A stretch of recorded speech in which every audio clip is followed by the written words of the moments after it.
देखिए, यूपी में जो है आपका एसआईआर चालू हो चुका है। यानी कि एसआईआर का प्रक्रिया जो चालू हो चुका है। एसआईआर का मतलब होता है स्पेशल इंटेंसिव रिवीजन।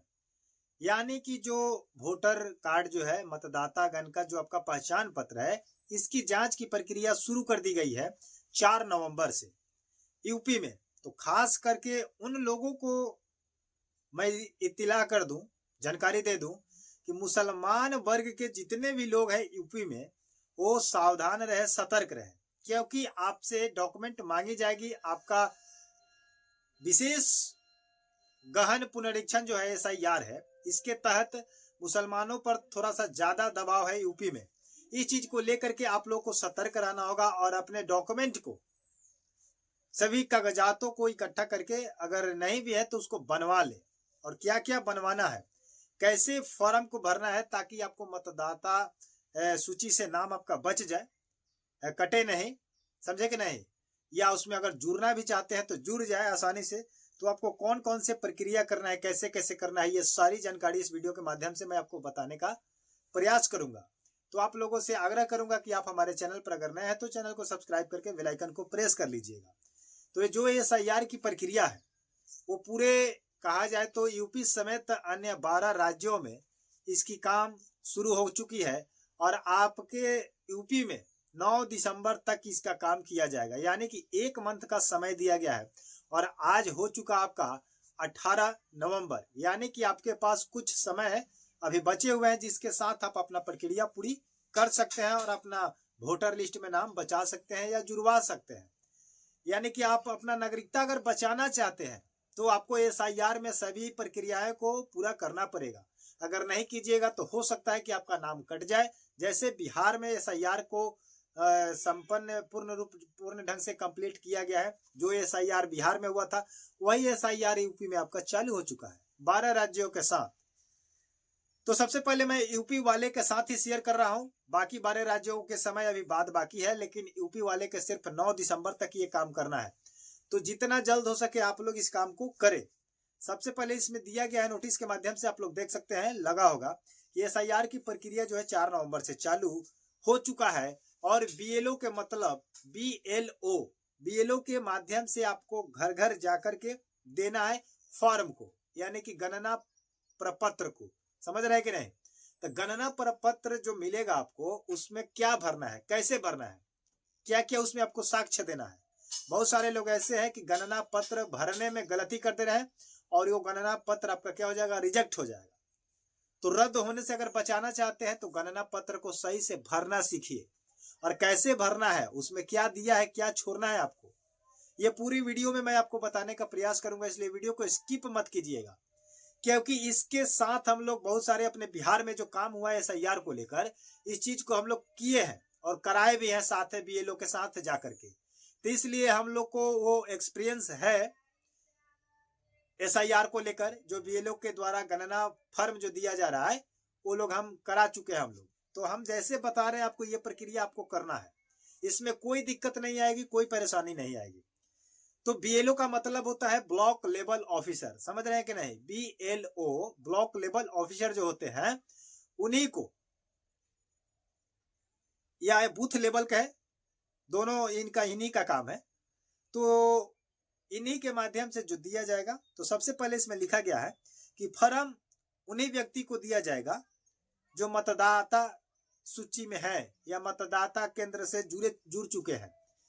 बीएलओ के द्वारा दिया जाएगा। यानी कि मतदाता सूची में आप नहीं जुड़े, यानी कि वोटर लिस्ट आप नहीं बनवाए हैं, तो आपको ये गणना फॉर्म जो है नहीं मिल पाएगा।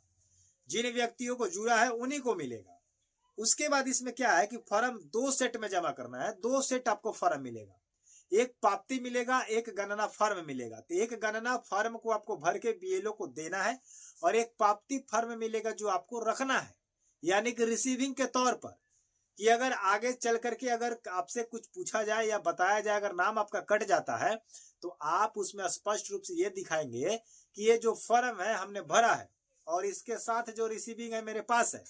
तो आपको एक सेट आपके पास रह जाएगा और एक सेट आपको जमा कर देना है। समझ रहे कि नहीं बात को। उसके बाद कह रहा है कि गणना पर पत्र को भरे कैसे, उसमें क्या दिया हुआ है, क्या छोड़ना है। तो सबसे पहले मैं बात करूंगा कि गणना पत्र में आपका नाम दिया होगा, उसको आपको छेड़छाड़ करने की आवश्यकता नहीं है। ईपिक संख्या दिया होगा उसको आपको कुछ नहीं करना है, भरा होगा। भाग संख्या आपका दिया होगा वो भी आपको नहीं भरना है। क्रमांक संख्या भरा होगा वो भी आपको नहीं भरना है। आपका विधानसभा क्षेत्र जो होगा, आप जिस विधानसभा क्षेत्र से आते हैं, जिस विधानसभा क्षेत्र में आप वोटिंग करते हैं, उसका नाम उसमें दिया रहेगा, इसलिए आपको उसको भरना नहीं है। उसके बाद कह रहे हैं कि आपका राज्य का नाम दिया होगा। जैसे आप यूपी के हैं तो आपका यूपी का दिया होगा, जो बिहार का होगा बिहार का होगा, या अन्य राज्य में जो होगा उसका अपना राज्य दिया होगा। तो आप अपने स्टेट को कुछ नहीं करेंगे, वो सब भरा होगा।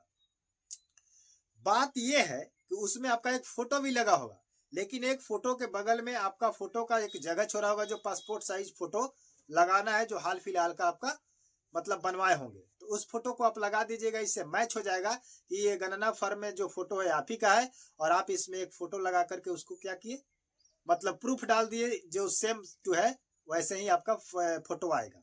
बहुत सारे लोगों के साथ ऐसा होता है कि नाम किसी और का है, फोटो किसी और का है, तो ऐसे में गलत दिक्कत आ जाती है कि फोटो किसी और का, नाम किसी और का, तो वहां पर चेंज करने के लिए ऑप्शन दिया जा रहा है। अगर आप फोटो लगा करके वहां पर फॉर्म 8 भर दीजिएगा तो आपका क्या हो जाएगा, चेंज हो जाएगा।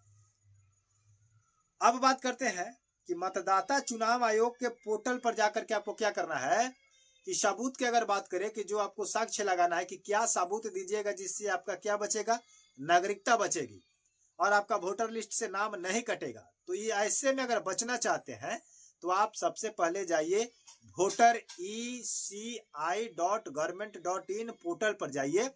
ऑनलाइन खोलने के बाद वहां पर वोटर लिस्ट का लिस्ट आपके साथ ओपन हो जाएगा 2003 का।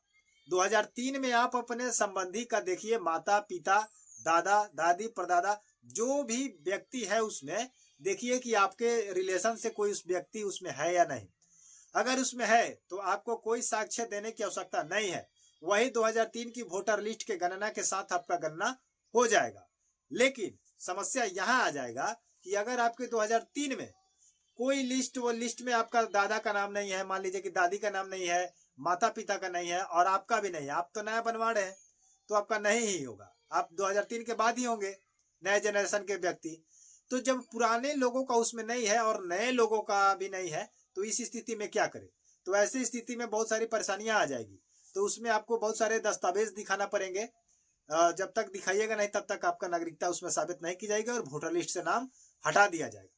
लेकिन जिन व्यक्तियों को 2003 में है, स्पष्ट रूप से सुन लीजिए, 2003 का वोटर लिस्ट में अगर नाम आपका है तो आपको कोई सबूत देने की आवश्यकता नहीं है, सिर्फ आधार कार्ड लगा देना है और गणना प्रपत्र में आधार संख्या भर देना है। और वह 2003 की जो माता पिता या दादा दादी किसी का नाम है तो आप उसका ईपिक नंबर या नाम उसमें डाल दीजिएगा, तो आपका वेरिफिकेशन हो जाएगा, आपकी जांच हो जाएगी। अब बात करते हैं कि अगर बहुत सारे लोगों के मन में ये प्रश्न है कि दस्तावेज के रूप में क्या क्या जमा किया जाएगा, तब मान ले आपको बता दे कि सुप्रीम कोर्ट के आदेश जो है 100% से आधार कार्ड को मान्यता नहीं दिया गया है। आधार कार्ड को अपवाद में 12वें नंबर पर रखा गया है, लेकिन 11 को दस्तावेज ऐसा है, उसी दस्तावेज में से आपको देना है। जैसे में मान लीजिए मैं आपको कुछ बता दे रहा हूं, लेकिन आप एक बार देखिएगा सर्च करके, जो बिहार में 11 दस्तावेज की मांग की गई थी वही दस्तावेज आपकी यूपी में भी लगेगा।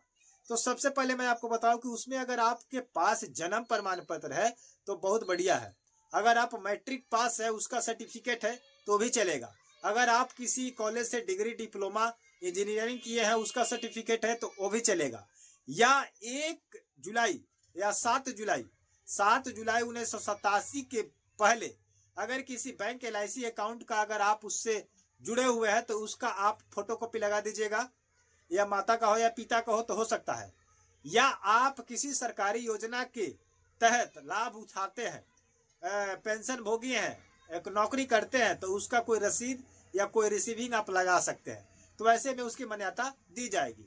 या किसी सरकार के द्वारा, यूपी सरकार के द्वारा अगर आपको भूमि दिया गया हो पट्टे के रूप में या किसी के रूप में, और उसका अगर पेपर बना करके आपको पेपर दिया गया हो तो आप उस पेपर को भी लगा सकते हैं कि आप यहाँ के नागरिकता है, आपको सरकार ने प्रमाण दिया है। तो ऐसी स्थिति में 11 दस्तावेज लगाने हैं।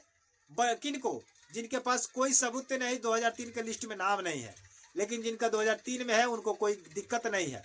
लेकिन आपको एक बात से कन्फर्म जानकारी दे दूं, ये आप लोगों को घबराने की आवश्यकता नहीं है।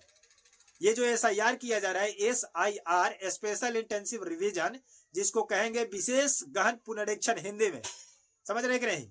तो इस चीज को लेकर आपको घबराने की आवश्यकता नहीं है। SIR पहले भी हुआ था, जैसे 2003 में हुआ तो 2003 का लिस्ट आ रहा है, ठीक उसके पहले भी हुआ, 2003 में भी हुआ।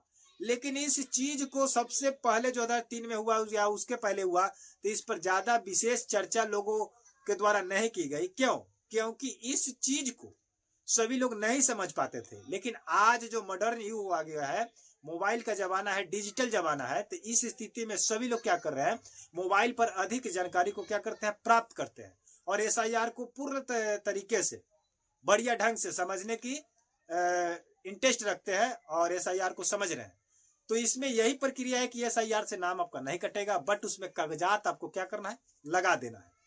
तो कागजात लगा दीजिएगा, SIR हो जाएगा। बट लेकिन यूपी में, उत्तर प्रदेश जो CM आपके माननीय योगी आदित्यनाथ जी हैं, तो इस स्थिति में क्या करना है कि थोड़े मुसलमान पर आपको क्या करना है, अपना सबूत लगा के रखिए। क्योंकि बुलडोजर बाबा के नाम से जो CM है वो थोड़ा मुसलमान पर विरोधी टाइप से रहते हैं, समझ रहे कि नहीं? तो मुसलमान लोग सतर्क रहें और SIR में जो मांगा जा रहा है दीजिए। मिलते हैं नए वीडियो के साथ, नए अपडेट के साथ। तब तक के लिए जय हिंद, जय भारत। लेकिन आप हमारे चैनल को सब्सक्राइब नहीं किए हैं तो सब्सक्राइब करके बेल आइकन को प्रेस कर लीजिए। और कोई भी परेशानी हो, कोई भी दिक्कत हो SIR को लेकर, गणना पत्र को लेकर, तो आप हमारे कमेंट सेक्शन में कमेंट कर सकते हैं। मैं आपका हेल्प करने के लिए हमेशा खड़ा हूं और खड़ा रहूंगा।